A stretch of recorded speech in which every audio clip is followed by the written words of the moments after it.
Hey there, folks! Today, we're diving into a fascinating psychological phenomenon that many of us can probably relate to.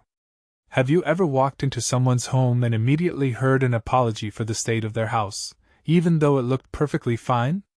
Well, it turns out there's a lot more to this common behavior than meets the eye. Let's start with a little background. In 2004, a group of psychologists coined the term parental conditional regard to describe a pattern they observed in certain households. It's a mouthful, I know, but stick with me here. Essentially, these psychologists found that some parents show affection to their children only when they meet certain standards or achieve specific goals. And this dynamic can have a lasting impact on how these children view hospitality and their own self-worth. Now, when we see adults apologizing for their homes before guests even arrive, it's often a carryover from this childhood experience.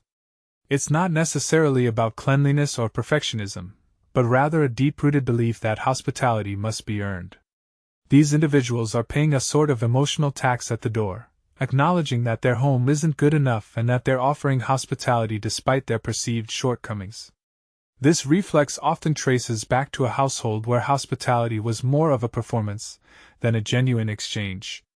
Guests were a test, and the family's worth was measured by how well they could present their home. As a result, these individuals carry a sense of self-deprecating humility, believing that their home is never quite up to par. But here's the interesting part. This behavior isn't limited to the home.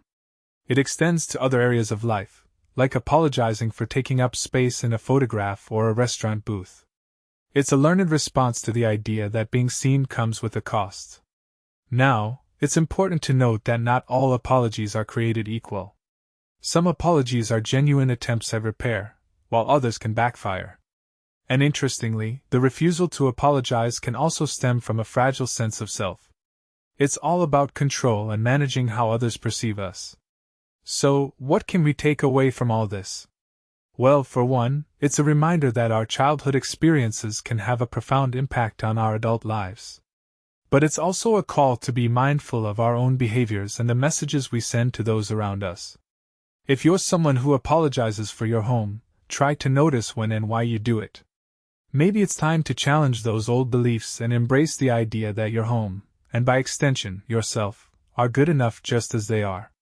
And for those of us who haven't experienced this dynamic, let's try to offer a little grace and understanding to those who have. We never know the battles others are fighting, and a little empathy can go a long way. Thanks for joining me on this exploration. I hope it's given you some food for thought. Until next time, keep learning and growing, my friends.